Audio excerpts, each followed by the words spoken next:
Hello and welcome. We are on to chapter, hold on, let me look, 46. 46 of Pride and Prejudice. Does that give you a good perspective on my day? That's where my brain is. I'm not sure what is about to come out of my mouth, the words. Are you ready? I just know I don't love this chapter. It's getting good. That's what I'll say. Chapter 46.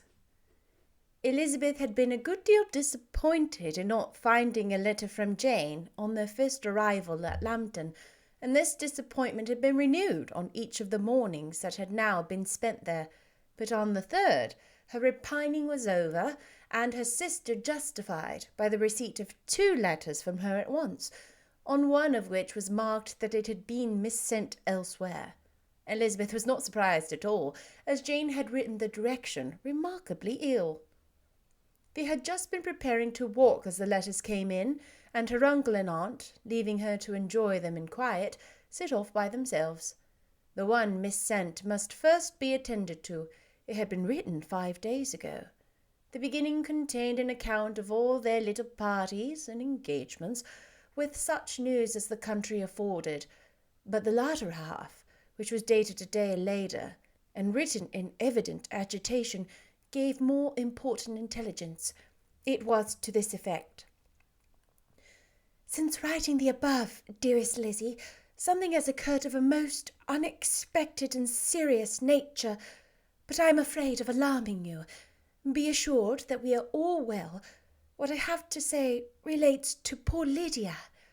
An express came at 12 last night, just as we were all gone to bed, from Colonel Forster, to inform us that she was gone off to Scotland with one of his officers.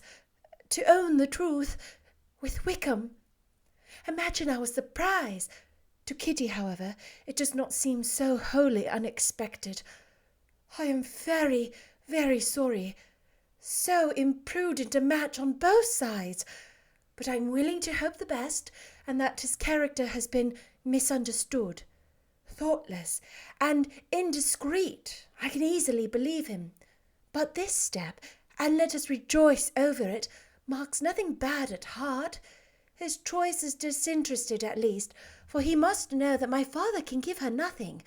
Our poor mother is sadly grieved. My father bears it better. How thankful am I that we never let them know what has been said against him. We must forget it ourselves. They were off Saturday night about 12, as is conjectured, but were not missed till yesterday morning at 8. The express was sent off directly. My dear Lizzie, they must have passed within 10 miles of us. Colonel Forster gives us reason to expect him here soon.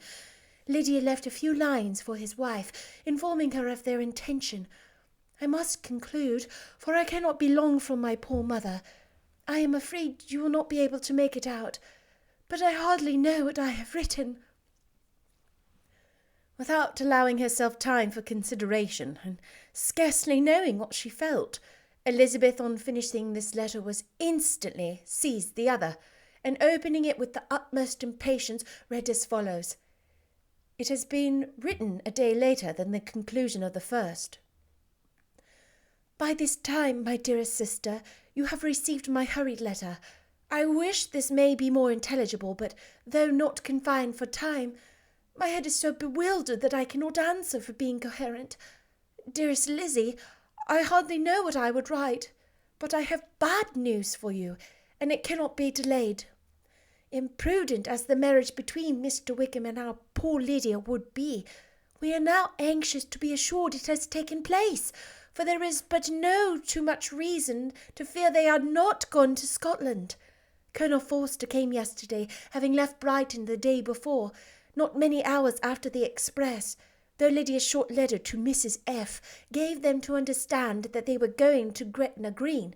Something was dropped by Denny, expressing his belief that W. never intended to go there, or to marry Lydia at all, which was repeated to Colonel F., who, instantly taking the alarm, set off from B., intending to trace their route. He did trace them easily to Clapham, but no further, for on entering that place they removed from a hackney coach and dismissed that chaise that brought them from Epsom. All that is known after this, that they were seen to continue the London road. I know not what to think. After making every possible inquiry on that side, London, Colonel F. came on into Hertfordshire, anxiously renewing them at all the turnpikes and at the inns in Barnet and Hatfield, but without any success. No such people had been seen to pass through. With the kindest concern, he came on to Longbourn, and broke his apprehensions to us in a manner most credible to his heart. I am sincerely grieved for him and Mrs. F., but no one can throw any blame on them. Our distress, my dear Lizzie, is very great. My father and mother believe the worst, but I cannot think so ill of him.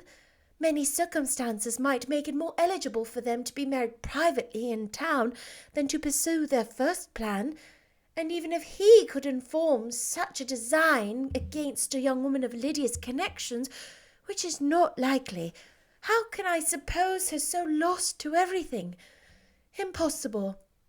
I grieve to find, however, that Colonel Forster is not disposed to depend upon their marriage. He shook his head when I expressed my hopes, and said he feared W. was not a man to be trusted. My poor mother is really ill, and keeps her room. Could she exert herself, it would be better, but this is not to be expected. And as to my father, I never in my life saw him so affected. Poor Kitty has anger for having concealed their attachment, but as it was a matter of confidence, one cannot wonder. I am truly glad, dearest Lizzie, that you have been spared something of these distressing scenes. But now as the first shock is over, shall I own that I long for your return? I am not so selfish, however, as to press for it, if inconvenient. Adieu. I take up my pen again to do what I just told you I would not, but circumstances are such that I cannot help earnestly begging you all to come here as soon as possible. I know my dear uncle and aunt so well that I am not afraid of requesting it, though I still have something more to ask of the former. My father is going to London with Colonel Forster instantly to try to discover her. What he means to do, I am sure I know not, but his excessive distress will not allow him to pursue any measure in the best and safest way, and Colonel Forster is obliged to be at Brighton again tomorrow evening. In such an exigence, my uncle's advice and assistance would be everything in the world, if he will immediately comprehend what I must feel, and I rely upon his goodness. "Oh, where is my uncle?" cried Elizabeth, darting from her seat as she finished the letter, in eagerness to follow him, without losing a moment of the time so precious. But as she reached the door, it was opened by a servant, and Mr. Darcy appeared. Her pale face and impetuous manner made him start, and before he could recover himself to speak, she, in whose mind every idea was suspended by Lydia's hesitation, hastily exclaimed, "I beg your pardon. I must leave you. I must find Mr. Gardiner this moment on business that cannot be delayed. I have not an instant to lose." "Good God, what is the matter?" cried he, with more feeling than politeness. Then, recollecting himself, "I will not detain you a minute, but let me, or let the servant go after Mr. and Mrs. Gardiner. You are not well enough. You cannot go yourself." Elizabeth hesitated, but her knees trembled under her, and she felt how little would be gained by her attempting to pursue them. Calling back the servant, therefore, she commissioned him, though in so breathless an accent as made her almost intelligible, to fetch his master and mistress home instantly. On his quitting the room, she sat down, unable to support herself, and looking so miserably ill that it was impossible for Darcy to leave her, or to refrain from saying, in a tone of gentleness and commiseration, "Let me call your maid. Is there nothing you could take to give you present relief? A glass of wine? Shall I get you one? You are very ill." "No, I thank you," she replied, endeavouring to recover herself. "There is nothing the matter with me. I am quite well. I am only distressed by some dreadful news which I have received from Longbourn." She burst into tears as she alluded to it, and for a few minutes she could not speak another word. Darcy, in wretched suspense, could only say something indistinctly of his concern, and observe her in a compassionate silence. At length she spoke again. "I have just had a letter from Jane, with such dreadful news. It cannot be concealed from anyone. My younger sister has left all her friends, has eloped, has thrown herself into the power of Mr. Wickham. They are gone off together to Brighton. You know him too well to doubt the rest. She has no money, no connections, nothing that can tempt him to. She is lost forever." Darcy was fixed in astonishment. "When I consider," she added in a yet more agitated tone, "that I might have prevented it, I who knew what he was. Had I but explained some part of it only, some part of what I learned to my own family, had his character been known, this could not have happened. But it is all too late now." "I am grieved indeed," cried Darcy. "Grieved, shocked. But is it certain, absolutely certain?" "Oh, yes. They left Brighton together on Sunday night, and were traced almost to London, but not beyond. They are certainly not gone to Scotland." "And what has been done? What has been attempted to recover her?" "My father has gone to London, and Jane has written to beg my uncle's immediate assistance, and we shall be off, I hope, in half an hour. But nothing can be done. I know very well that nothing can be done. How is such a man to be worked on? How are they even to be discovered? I have not the smallest hope. It is every way horrible." Darcy shook his head in silent acquiescence. "When my eyes were opened to his real character, oh, that I had known what I ought, what I dared to do, but I do not. I was afraid of doing too much. Wretched, wretched mistake." Darcy made no answer.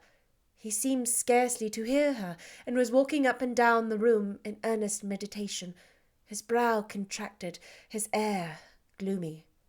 Elizabeth soon observed and instantly understood it. Her power was sinking. Everything must sink under such a proof of family weakness, such an assurance of the deepest disgrace. She could neither wonder nor condemn, but the belief of his self-conquest brought nothing to her consolatory to her bosom, afforded no palliation of her distress. It was, on the contrary, exactly calculated to make her understand her own wishes, and never had she so honestly felt that she could have loved him. And now, when all love must be vain.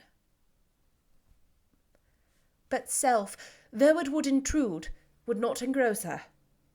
Lydia, the humiliation, the misery she was bringing down on them all, soon swallowed up every private care, and covering her face with her handkerchief, Elizabeth was soon lost to everything else, and, after a pause of several minutes, was only recalled to a sense of her situation by the voice of her companion, who, in a manner which, though it spoke compassion, likewise spoke constraint, said, "I'm afraid you have been long desiring my absence, nor have I anything to plead in excuse of my stay, but real, though unavailing concern.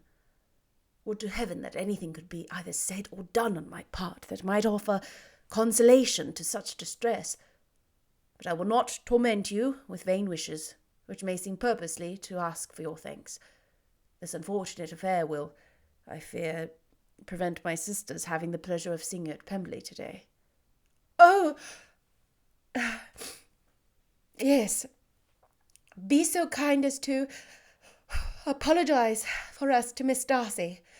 Say that urgent business calls us home immediately. Conceal the unhappy truth as long as possible. I know it cannot be long."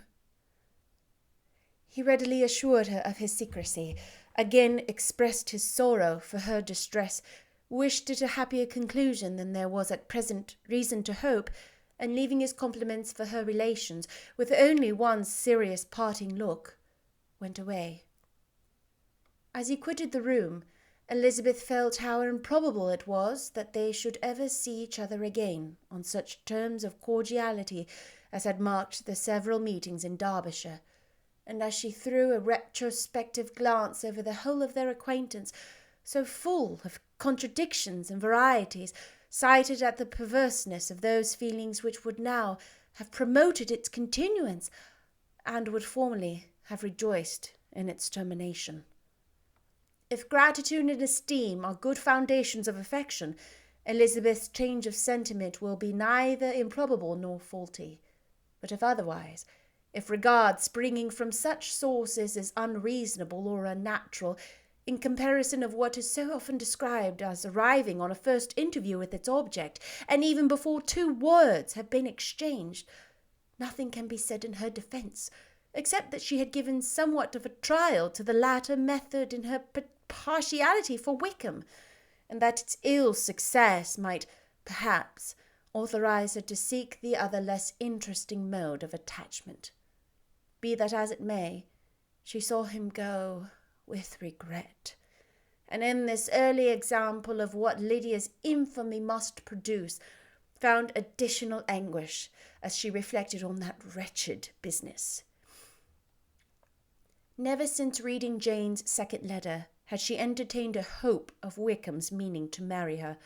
No one but Jane, she thought, could flatter herself with such an expectation. Surprise was the least of her feelings on this development. While the contents of the first letter remained in her mind, she was all surprise, all astonishment that Wickham should marry a girl whom it was impossible he could marry for money, and how Lydia could ever have attached himself had appeared incomprehensible. But now it was all too natural. For such an attachment as this she might have sufficient charms, and though she did not suppose Lydia to be deliberately engaging in an elopement without the intention of marriage, she had no difficulty in believing that neither her virtue nor her understanding would preserve her from falling an easy prey. She had never perceived, while the regiment was in Hertfordshire, that Lydia had any partiality for him, but she was convinced that Lydia wanted only encouragement to attach herself to anybody. Sometimes one officer, sometimes another had been her favourite. As the attentions raised them in her opinion, her affections had continually been fluctuating, but never without an object. The mischief of neglect and mistaken indulgence towards such a girl. Oh, how acutely did she feel it now! She was wild to be at home, to hear, to see, to be upon the spot, to share with Jane the cares that must now fall wholly upon her, in a family so deranged, a father absent, a mother incapable of exertion and requiring constant attendance, and though almost persuaded that nothing could be done for Lydia, her uncle's interference seemed of the utmost importance. Until he entered the room her impatience was severe.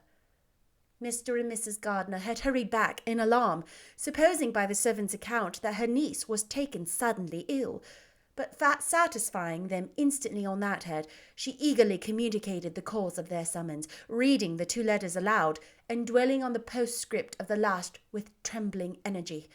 Though Lydia had never been a favourite with them, Mr. and Mrs. Gardiner could not but be deeply afflicted. Not Lydia only, but all were concerned in it, and after the first exclamations of surprise and horror, Mr. Gardiner promised every assistance in his power.